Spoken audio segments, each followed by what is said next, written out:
I'm Tracy Sable. Tonight on EWTN News Nightly, budget battle. President Joe Biden, House Speaker Kevin McCarthy continue to negotiate over the debt ceiling. We have team coverage.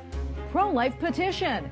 How a Washington, D.C. think tank is pledging its support for Senator Tommy Tuberville. A mission of peace. An Italian bishop with a history of working on peace deals has a new mission.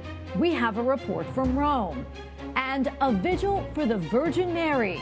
Hundreds of the faithful honor the Blessed Virgin Mary at the Vatican. We'll explain these stories and more tonight. From EWTN, the Global Catholic Network, this is EWTN News Nightly. Thank you for being with us. Our top story tonight, negotiators agree talks to avoid a U.S. government default have been productive, but still no deal has been reached over the country's debt ceiling. Our coverage extends from Capitol Hill to the White House, where we begin with White House correspondent Owen Jensen. Owen? Tracy, good evening to you. Last night, I directly asked the House Speaker, Kevin McCarthy, to describe the tone of the conversation that he had with President Biden in the Oval Office. And he basically told me the tone was better than any other time they've had discussions about this matter. Now, the search for a so far elusive deal, however, continues. President Joe Biden hosts House Speaker Kevin McCarthy in the Oval Office Monday. Negotiators have been meeting regularly to try to reach a deal. They need to raise America's debt ceiling before June 1st to avoid government default. Here's the disagreement. I think we should be looking at tax loopholes and making sure the wealthy pay their fair share. I think revenue matters. President Biden released a statement after the meeting calling it productive and writing, "We reiterated once again that default is off the table and the only way to move forward is in good faith toward a bipartisan agreement." The Bipartisan Policy Center estimates the government will begin operating with dangerously low levels of reserves shortly after Memorial Day. Adding, once things turn, the situation could deteriorate quickly and be hard to reverse, which would immediately and negatively impact American consumers and businesses. Meanwhile, today in the press briefing room, the White House Press Secretary Karine Jean-Pierre tells reporters, "Everyone understands that the consequences of a first-ever default would be severe for the American people and the American economy." Also, police arrest a Missouri man they believe intentionally crashed a U-Haul truck into a security barrier near the White House Monday night. A 19-year-old suburban St. Louis resident identified as the suspect. A witness says the driver rammed a barrier at Lafayette Square Park at least twice. No injuries reported. The man facing numerous charges. Now back to the debt ceiling situation. Until it gets resolved, it looks like the president's public schedule will pretty much remain open. Yesterday, it was just a late afternoon meeting with the speaker. Today, just lunch with the vice president. And tomorrow's schedule not yet put out there. This as the clock ticks fast to June 1st, just days away. At the White House, Owen Jensen, EWTN News Nightly. House Speaker Kevin McCarthy denies the need for a tax increase. He thinks America just needs to spend less. The top representative spoke to Capitol Hill reporters shortly after his meeting with President Joe Biden. We're not going to raise taxes because we bring in more money than we ever have. And we're not going to pass a clean debt ceiling. And we've got to spend less than we spent this year. And so everything else is open for negotiations. To play brinksmanship is not wise when it comes to where we are with the banking system, with the economy. And I think we should have a sense of urgency from the White House team that was not evident in this meeting. But time is short. On Monday, Treasury Secretary Janet Yellen updated the debt limit timeline, writing congressional leaders in part, quote, "It is highly likely that Treasury will no longer be able to satisfy all of the government's obligations if Congress has not acted to raise or suspend the debt limit by early June and potentially as early as June 1st. Democrats say the stalemate is destabilizing our relations with allies. People refer to what the Republicans are doing as games. It's not a game because it's not fun. It's not funny. This is not entertaining. It's actually having real-world implications for our engagement overseas with our partners. If talks break down, House Minority Leader Hakeem Jeffries sees another way out.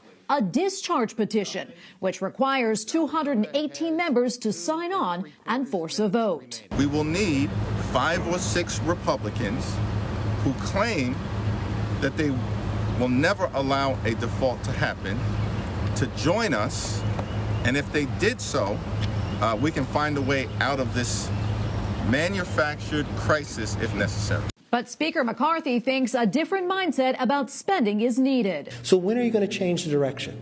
We've passed the bill. We have the ability to do this. You don't have to worry because we have a bill over on the Senate side that they can pass that raises the debt ceiling. We can get this job done now. All right, now it is wait and see for lawmakers on a debt limit bill. Speaker McCarthy said that he and President Biden will talk daily and may meet again soon to try and reach an agreement. A Washington, D.C. think tank has launched an initiative to support the pro-life efforts of Senator Tommy Tuberville. The Heritage Foundation started an online petition in support of the senator's pledge to fight the Pentagon's taxpayer-funded abortion policy. The Alabama Republican says that he will not move forward on promotions for military officers until the abortion policy is revisited. We go now to Roger Severino, the Vice President for Domestic Policy at the Heritage Foundation. He is also the former director of the Office for Civil Rights at the Department of Health and Human Services. Roger, great to be with you today. First off, talk to us about why you decided to launch this petition to support Senator Tuberville and what has been the response so far. It's because courageous actions like Senator Tuberville have to be supported. He is standing alone in some cases to say that we are against the wokeification of the United States military. That's what it comes down to. He's standing up courageously to say, you know what, we have to take a break from the wokeification, make sure we get back to fighting and winning wars. We are fighting for American principles abroad and to protect our freedoms at home, not about abortion on demand and subsidizing it through taxpayer dollars. And his courage is contagious. Now you have other senators that are stepping up and saying, yes, that's right, we're going to stand with Senator Tuberville. And we're going to make sure that the Heritage Foundation has his back and the American people have his back. We have thousands of service members and veterans have signed his petition saying that, in fact, he's taking the right stand. We need to protect our military, get back to the business of the military, fighting and defending wars, and get away from this wokeification. That's a simple message that the American people support, including members of the military. And Roger, there are many Democrats and actually even some Republicans like Senator Mitch McConnell who say that Senator Tuberville's stance is really having a negative impact on national security. Your thoughts on that? It's false. The generals are in place currently. Readiness is not at issue. In fact, readiness is at stake because young men and women are not being attracted to the military anymore. And it's because of these impositions of these social policies that are out of step with the American people, right? They're not being attracted. We have a recruitment gap for the first time in a long time in our military, and that needs to be addressed. And we've had generals step forward and say, this is the right thing to do. General Boykin signed the letter. Our own Lieutenant Colonel Jim Carafano have stepped forward and said, enough is enough. We need to reverse the course in the military for the long term. And this short-term pain is being manufactured by, frankly, the Senate Democrats who are holding this up, because all we need to do is make sure that they step forward and say there is no authority to fund abortions or even protect DOD doctors who are performing abortions in pro-life states, to indemnify them from criminal liability. That is not the military's job. Let Texas law be Texas law to defend life, and let the military return to do what it does best. And Roger, how do you see this all playing out? I mean, do you think it's possible that the Pentagon could reverse course on all of this?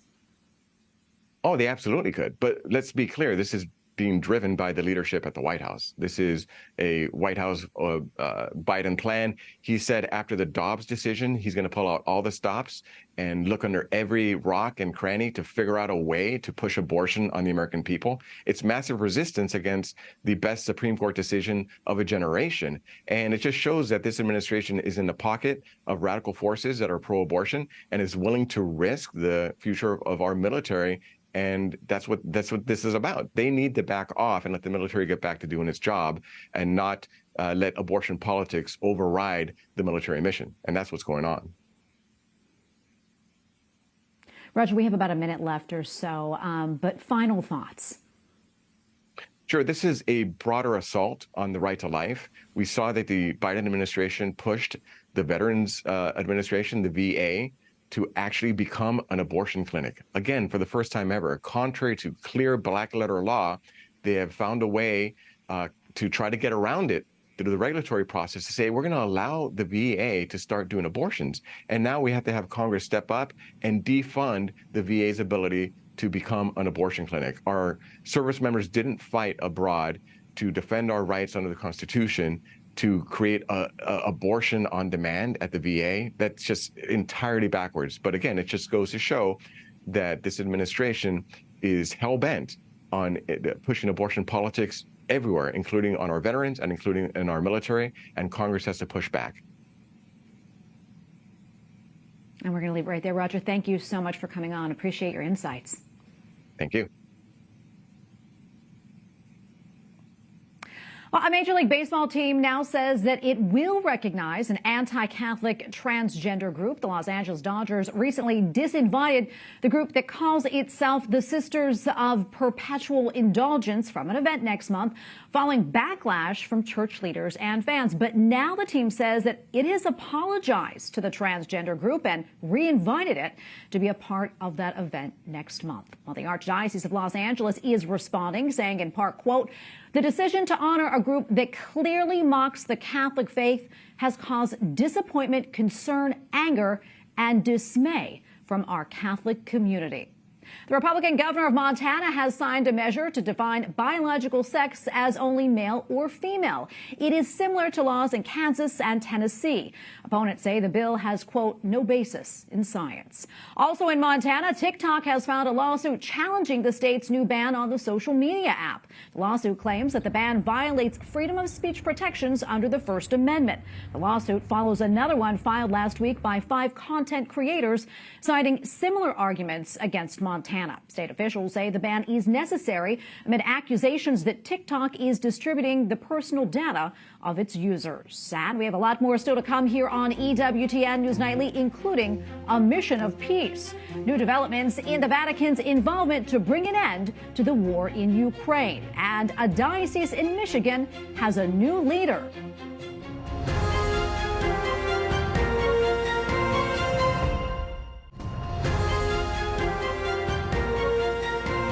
Well, the United States has signed a new defense treaty with Papua New Guinea. The move comes as Washington and Beijing battle for influence in the Pacific region. The accord is set to give the U.S. expanded access to military facilities in the island nation. The Attorney General of Illinois has released a report into clergy sexual abuse. It alleges that dating back to 1950, there were 451 clergy members who allegedly abused nearly 2,000 children. An initial report in 2018 said church leaders found around 100 priests guilty of abuse. Pope Francis has sent one of his top sex crimes investigators to Bolivia. This as the nation sees an uptick in allegations of clergy abuse. Church leaders say the investigation will be conducted in an atmosphere of closeness to the victims of clergy abuses. A cardinal with a long history of peace negotiations is set to lead the Vatican's efforts to end the war in Ukraine. Cardinal Matteo Zuppi is the head of the Italian Bishops' Conference. He also led the discussions to end the bloodshed in several conflicts in the 1990s and again in 2000. Earlier today, Cardinal Zuppi said all Christians are called to be peacemakers. Joining us now from Rome is Andreas Thonhauser, EWTN Vatican Bureau Chief. Andreas, great to see you. Can you tell us more about this mission? Sure, Tracy. So Pope Francis asked Cardinal Matteo Zuppi, the Archbishop of Bologna, to head his peace initiative regarding the war in Ukraine. And since last year, Cardinal Zuppi has also been the head of the Italian Bishops' Conference, which is actually currently meeting here in the Vatican. This just shows the importance that Pope Francis is giving to his quest to help bring peace to this war-torn European country. We've spoken often in this show about the many efforts the Holy Father has undertaken to ease the tensions between Russia and Ukraine. And just recently he received, as we know, Ukrainian President Zelensky to speak about the situation in the country. And during his flight back from the apostolic trip to Hungary, Pope Francis said that he was working behind the scenes to bring peace to Ukraine. Pope Francis also said he met with individuals in Hungary who might be helpful in these efforts. Appointing now Cardinal Zuppi as his, let's say, special envoy for the peace process in Ukraine triggers a very special dynamic. And curious, Andreas, why did he choose Cardinal Zuppi, and how is he expected to help the efforts of Pope Francis?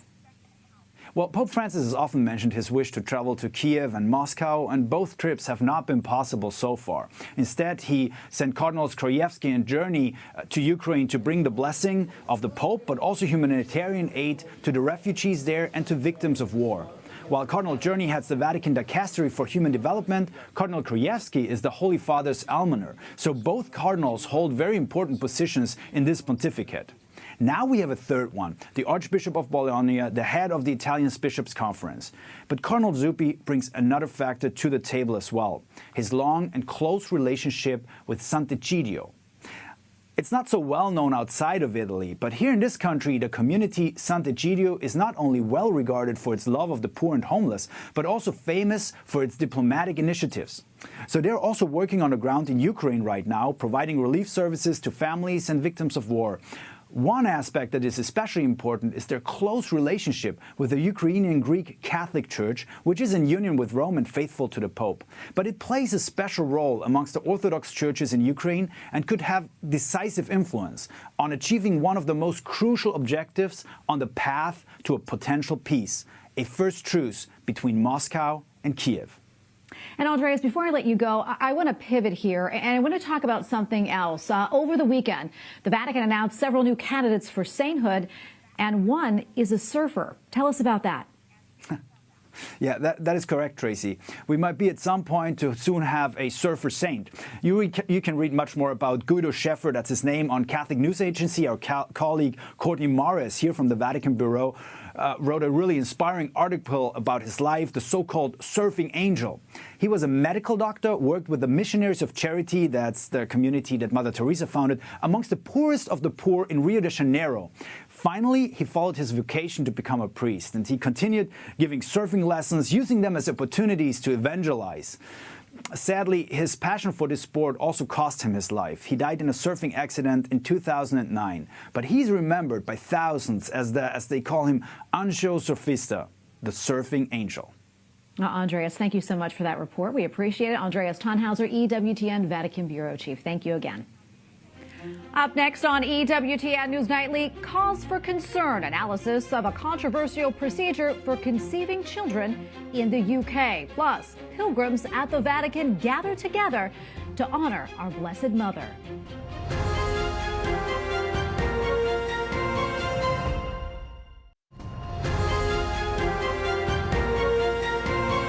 Pope Francis has appointed a new leader for the Diocese of Kalamazoo, Michigan. The bishop-elect says the decision caught him off guard. I would like to say that I am both humbled and honored to be asked by our Holy Father, Pope Francis, to become the 5th Bishop of Kalamazoo. Yes, it came as a surprise. I am very grateful to the Holy Father for his confidence in me, and I assure him of my prayers. Monsignor Edward Losey, who is currently in Erie, Pennsylvania, has been a priest for 34 years. He is set to be ordained as bishop in July. The Diocese of Kalamazoo in southwestern Michigan serves around 80,000 Catholics. Our reaction continues to pour in after a baby in the United Kingdom was born earlier this month with DNA from 3 people. The birth came after doctors performed a revolutionary in vitro fertilization procedure created to help prevent rare but dangerous mitochondrial diseases. The first baby born with DNA from 3 people took place in Mexico back in 2016. According to Catholic Church teaching, the method of IVF is considered immoral. Then we go now to Dr. Lauren Rubal, reproductive endocrinology and infertility expert with the Catholic Medical Association. Dr. Rubal, great to be with you today. We appreciate it. First off, for those who may not be familiar, can you explain to us more about in vitro fertilization, what it is, why a couple would want to go that route, and why the Catholic Church considers it immoral? Well, thank you for having me, first of all. Yes, I'm happy to explain to you. In vitro fertilization occurs when we use, when there are medications used to cause more than one egg to mature in the ovaries of a woman. And so these medications are used for about a couple of weeks, and then the eggs are plucked out of the body, combined with sperm outside of the body, and the resulting embryo that is created may be subject to different procedures such as biopsies in order to look and screen for chromosomes, and then that embryo may be transferred back into the uterus at a later point or frozen, potentially even for an indefinite period of time. And so you can imagine this is going to create so many different consequences, be it on a medical, physical, moral, and ethical level. In terms of why patients would want to pursue in vitro fertilization, it is used very commonly for couples who are having difficulty conceiving because there are many different causes for that. And so perhaps if they have a problem with their tubes, for example, whereby the sperm and the egg cannot typically meet, or if they are dealing with an issue with low number of sperm or eggs, those would be some of those reasons that couples look at different fertility options. And one of them they're being told to look at is IVF.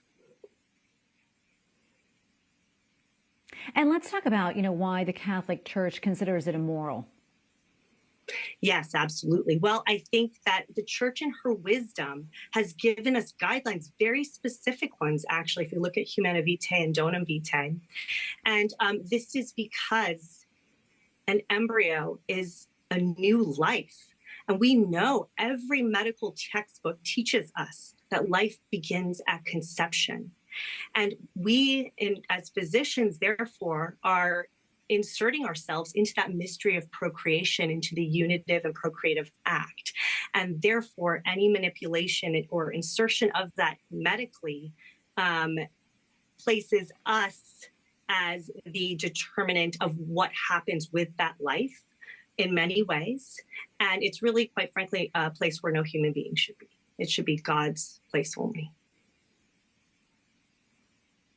Yeah, and IVF, this isn't really anything new, but this particular method that was used in the UK to conceive this baby is, as we said, kind of revolutionary. How problematic is it from a faith perspective? And also, can you talk about the potential repercussions, if any, there could be for this child down the road when it comes to their health? Absolutely. Well, I would say that, first of all, what happened? Well, what was done was that they removed the nucleus out of an egg and then used a donor cytoplasm. They placed the nucleus from the affected mother into a donor's enucleated egg, thereby creating a new egg that was then combined with sperm, okay? And hence the three parents. And this was done because, unfortunately, there can be different mitochondrial diseases, which are the energy powerhouses of our cells. And this occurs in 1 in 5 to 8,000 people, but it can lead to severe organ dysfunction for the children and adults who have these conditions. In terms of from a faith perspective, I think that just because, again, technically we can do something doesn't necessarily mean that we morally should, of course. And this opens in many ways a Pandora's box that I think lends towards, unfortunately, the mechanization of the human being, right, as comprised of parts that can be assembled and disassembled, as opposed to the creature that God has created. And so I think from a faith perspective, that just is the beginning of many concerns that people have of these, quote, designer babies. From a medical perspective, I think that there's a significant cause for concern. In fact, the European Society of Human Reproduction and Embryology did, in fact, publish a position statement, even in 2019, saying that this specific spindle transfer in the treatment of infertility should be viewed with great caution. And so the reason for that is because we have very quick adoption in some ways of many different technologies. And so what is being done is that we really don't know, first of all, what this technique is going to do for that baby. And I say that because prior iterations that were done for this group of mitochondrial disorders, unfortunately, the study showed that that was associated with children having an increase in risk of chromosome abnormalities, of birth defects, and therefore that technique was stopped. And so that's just one example. But I think the other examples include we can't really assume that by doing that DNA or that our actions are modular in the fact that we have one expected beginning and one expected response. The human being is so complex medically that there's going to be absolutely a ripple effect. And ultimately, we aren't sure what consequences, negative, that we may be facing, and that this will potentially be carried on to future generations as well. Yeah, so much more we can talk about. Unfortunately, we're out of time, but thank you so much for your insights and hope to have you back on, Doctor. Thank you again. God bless. Thank you. God bless you. Finally, tonight, a new Vatican initiative honored the Blessed Virgin Mary for the month of May, and you could say it almost was illuminating. A candlelit rosary and procession on Saturday night honored the Blessed Virgin. During the procession, the pilgrims carried a copy of the original Mother of the Church image found in St. Peter's Basilica. One priest who attended the rally said that it rained in Rome much of the day, but it all stopped during the rosary and procession. And we thank you for watching tonight. Remember, you can follow us on social media, Facebook, Twitter, and Instagram at EWTN News Nightly. I'm Tracy Sable. Good night and God bless.